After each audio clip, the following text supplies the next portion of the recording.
I think people who wear masks all alone outdoors should be run over by cars.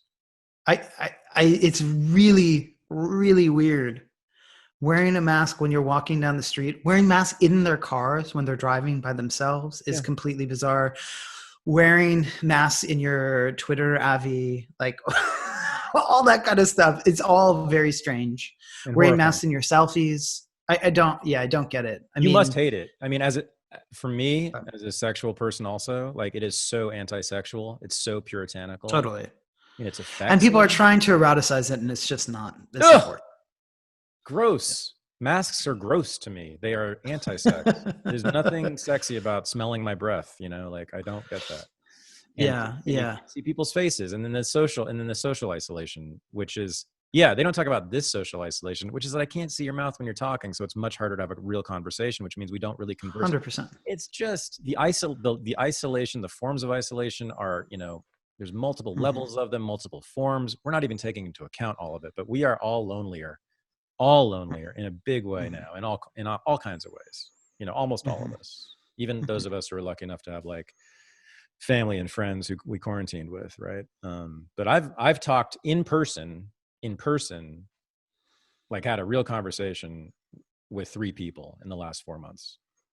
Are you serious? I mean, That's a lot. where I can actually, That's a lot of isolation. Wow. yeah. I mean, I've seen people. Of course, I go to the store and I see hundreds of people. In terms of talking in person, one on one, yeah, it's been my girlfriend and her family, and that's it Mm.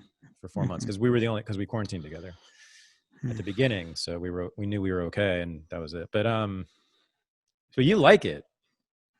Yeah. Yeah. I mean, yeah, I mean, I'm not asking anybody else to like it, but for me, it's had a really clarifying effect. It's allowed me, I mean, it was very obvious that people's rhythms were being just seized, commodified, and destroyed by, the way the world was running Mhm. until it came slamming on the brakes and everything in the back seat flew forward to the front seat and everyone had to look at it.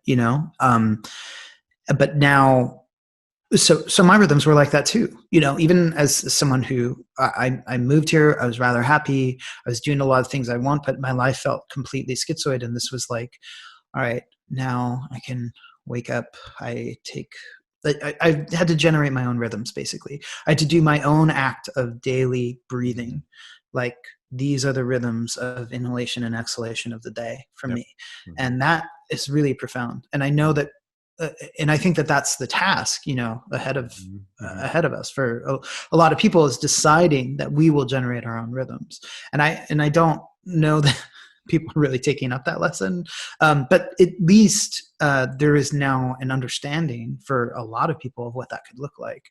So it's the same thing like, Occupy, which people call a failure, but it was also a training ground for a Mhm. lot of skills. And I think that this is going to prove to be a training ground for a lot of things that we learn that will be useful in the future and that will become necessitated by all the horrible shit that may or may not be ahead. I don't know. Yeah, I like that way of putting it. I forget what you said, the verb you used, but was it instituting or creating our own rhythms? Yeah, yeah. Right. Yeah, we have to, right, because the rhythms have been taken away from us. The structures have been taken away from us.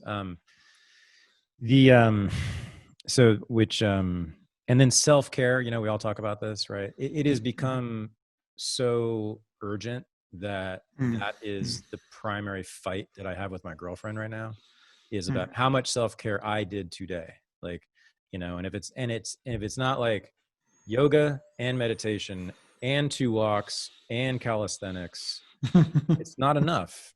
And it's mm. true, but so it's like it's forced her into the position of being a cop, and and then it makes me feel like a criminal half the time. But it's like, but it's right. I know that if I don't do that, I'm going to be goddamn miserable if I spend all Mm. day alone in a house or wherever.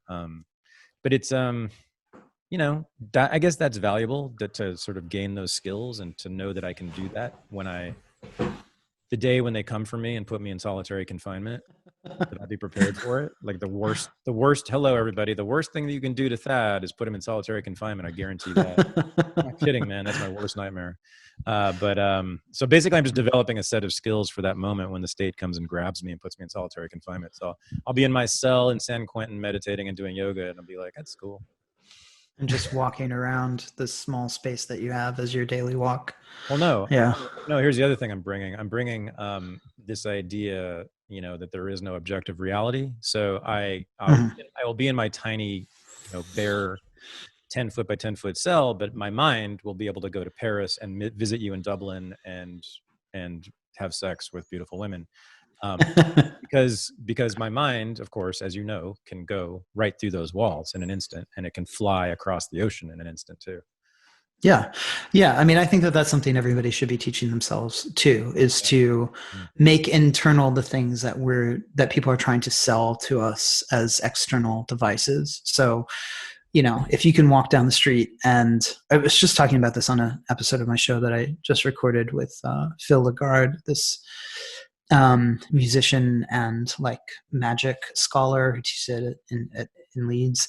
But it's like if you walk down the street and see a tree and you imagine fairies in the tree, they may or may not be there, quote unquote. But it's good for us to develop these skills. It's like that's what Google Glass and like Pokemon and all that kind of stuff do. That like privilege the subnatural engagement with the world through an overlay of device mediation. But all that stuff is completely possible just by imagining it.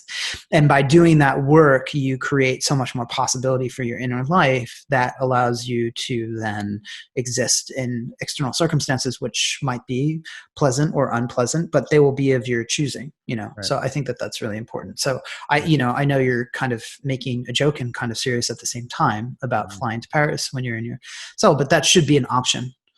People should have that option, and not to just appease any bad condition or whatever, because that would be the Marxist critique of that. Like, well, you're just not trying to change the material conditions and blah, blah, blah. But rather because we want that choice, it shouldn't be compulsive that you have to change the material condition. Oh, yeah. Well, I mean, everybody knows that what my position on prisons. Right. I want most of them destroyed today, and I want Yep. all solitary confinement in the world forever banned. I think that is the worst punishment. I just said this to Bridget Fedesi on the show last week. Yeah, I'm pretty sure that's worse than any other form of punishment. Unless you're a monk. Well, but the monks are communal, though. They're in a community when they're doing that. Well, sometimes, right? They're not in solitary confinement. Oh yeah, that's true. But sometimes they are. Sometimes they spend that time, or a hermit or a guru in the woods or whatever. But I guess there's more freedom of movement and all that sort of stuff. Yeah. But that's true though. No, the isolation. Okay, I'm thinking of John Muir now, right? He like walked all over the Sierra Nevada by himself for like months and months and months, and yeah. There were animals though, and plants and that sort of stuff. So Correct. That's a little different too. Yeah. Yeah. Anyway, so I am, but yes, I'm just getting at what the Marxists might say. Well, I'm not quite a prison abolitionist, but I'm pretty damn close, and I certainly want to abolish most of it. And solitary confinement, number one, because just for me, I'm telling you, I'm pretty sure I'd rather be burned alive. There's the leader of the Aryan, what's it called, the Aryan Nation, in the Brotherhood, Brotherhood, yeah. He has been, I think, for about 20 years now.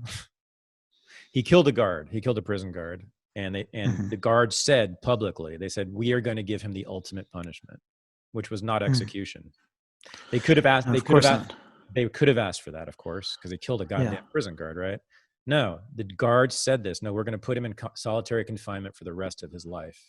Yeah.